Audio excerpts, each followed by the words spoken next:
Cette décision, Emmanuelle l'attendait depuis plus de 10 ans. Depuis qu'elle et sa compagne Laurence se sont lancés dans une bataille juridique pour avoir le droit d'adopter un enfant. On est sur un petit nuage, on est vraiment extrêmement contente parce qu'on est déjà satisfait de la réponse du tribunal administratif qui s'est prononcé en notre faveur.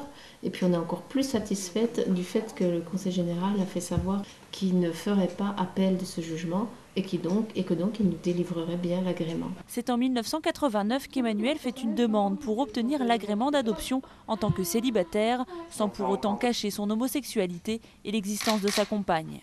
Une franchise qui a joué contre elle. Après un premier refus, la France se voit condamnée en 2008 par la Cour européenne des droits de l'homme pour discrimination sexuelle.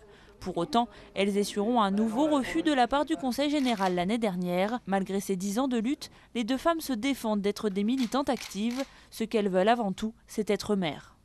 Le projet, il était tout simple, c'est-à-dire l'envie d'élever des enfants à deux. C'est vrai que militer, je ne sais pas si on va militer de façon active, mais c'est vrai qu'on est tout à fait favorable parce que les homosexuels aient les mêmes droits que les autres. Et si on a pu y contribuer, c'est vraiment un grand moment aussi de bonheur, quoi.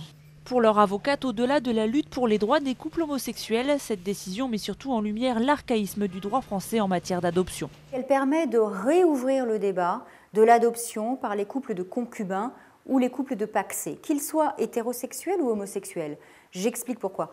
Le droit français en matière d'adoption dit on peut adopter quand on est marié ou quand on est célibataire, mais l'entre-deux, c'est-à-dire ceux qui sont concubins ou qui sont pacsés, parce que c'est aujourd'hui la majorité, eh bien, ne peuvent pas adopter ensemble. Les associations de lutte contre l'homophobie ont salué cette décision mais demandent au gouvernement de légiférer pour autoriser l'adoption par les couples homosexuels. Pour Emmanuelle et Laurence, le combat juridique est maintenant fini. Elles vont enfin pouvoir commencer les démarches auprès de l'Agence française pour l'adoption. Encore de longs mois à attendre leur futur enfant.